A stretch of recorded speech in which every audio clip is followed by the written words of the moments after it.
Rock Station. No more calls. We are fresh out of tickets for Bobby Slayton this weekend at Stand Up Live. You want them, you got to buy them. Go to standuplive.com and scoop them up because they're going to be sellout shows. Well, a lot of people couldn't get through because all the people were calling when I was complaining about Journey. And but if you like Journey, you know what? But there's people that love that, and I know, Copper Blue, they have all these beers, but people won't, go. They want their Bud, they want their Miller, delicious beer, but there's other things to try, Yeah. There's people, I was just telling one of your interns, Pizzeria Bianco, you got guys working here that don't know that Chris Bianco Phoenix makes some of the best pizza. I cannot tell you how many of you guys have you ever been there? I haven't been there yet. Because people would rather go to Domino's. People would rather eat at Pizza Hut. People would rather see Dave Coulier, who I love, nice and clean, front of the whole family, Mr. Full House, doesn't offend anybody, over to Tempe Improv when you can come see hard-hitting, vicious, brutal, uncensored comedy from Bobby Slayton. But some people don't want that. Or you just go see Carlos Mencia, who does a little bit of everybody's act.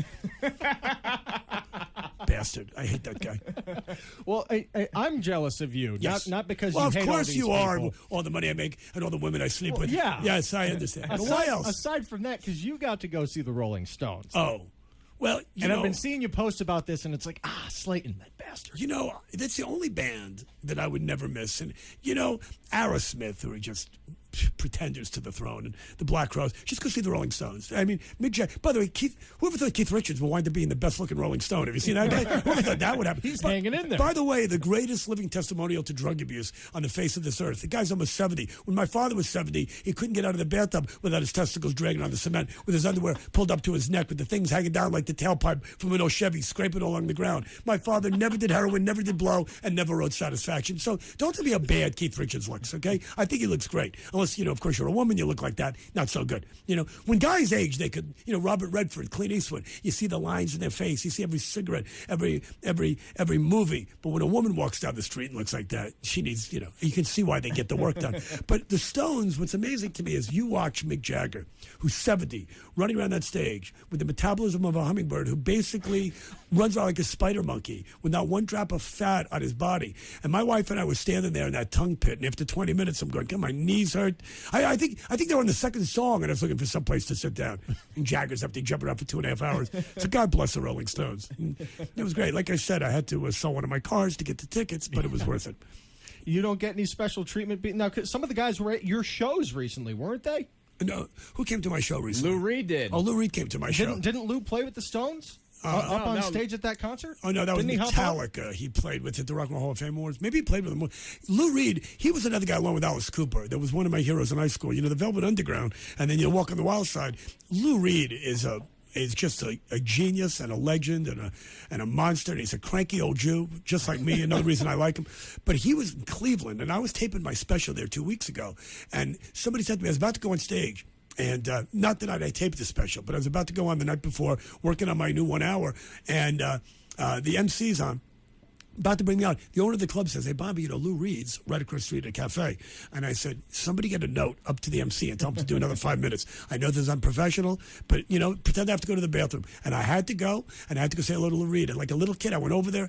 And when you meet one of your childhood heroes, and it could be anybody, it could be, whether it's Mick Jagger, or whether it's, Dustin Hoffman, whether it's Bobby Slayton, whether you're retarded, it's Steve Perry. Hey, I'm not making fun of retarded people, but you'd have to be retarded. We don't use that word, but you are retarded if you like it. But anyway, so what I was saying, you made me say that. You told me during the commercial, get Journey more. This is Schmonti's fault. Quit handing him notes. So I went over, and I started talking to Lou Reed, and I said, listen, I know what you're doing in town. I said, but you know what? Here's my phone number. If you're not doing anything, come see my show this weekend. And his manager calls me because Lou Reed wants to come to your show.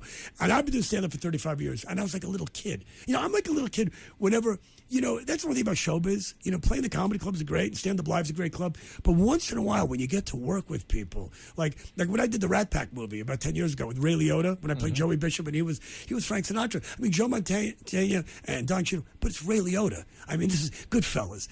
He's played, so many psycho lunatics. Yeah. And it was just so great to work with him. And like when Alice Cooper said he'd write the foreword to my book, that was a guy that in high school, you want to know how he saved my life?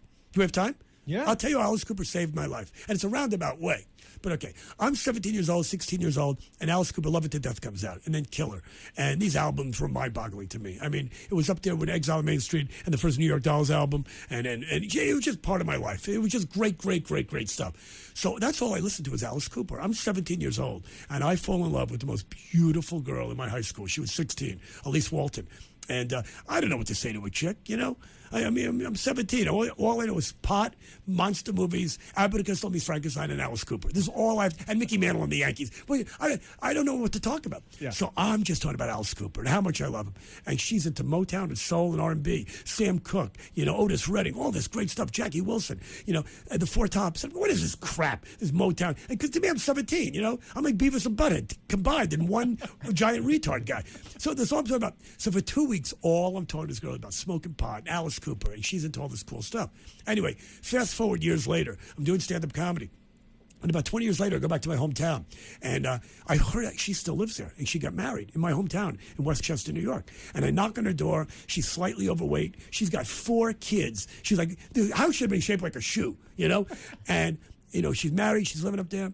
And I was thinking to myself, you know, it's amazing that if I would have stayed with this girl in high school, that if it wasn't for my love of Alice Cooper, that if I would have loved Motown and soul, all that stuff that now I love with a passion, Phil Spector, you know, all that stuff. But if I would have loved it back then, I might have been the guy married to her. I might have been living in my old neighborhood, just like my father, in a mismatched suit, working for a carpet company, taking the train and playing tennis and bridge every weekend with 4 goddamn kids instead of traveling around the world. So in a way, Alice Cooper saved my life. Alice Cooper saved your life. And That's a hell of a story, man. And when I told him that story, I think I brought a tear to his eye. And he's a tough guy, too. So he said he'd write the forward to my book. That is awesome. Yeah, that's a pretty cool story. So it's stuff like that. And not just that, I'm working with meeting Lou Reed and Ray Liotta and being on KDKB Rocks with Schmonty, 93.3 in the morning. We got a lot more stuff. We're going to go check in with weather. We're going to come back with some more music. We got a lot of stuff. We're giving away tickets. And I know I don't talk like this. This is real morning. We're the Morning Zoo. We're Tom and Bob and Steve.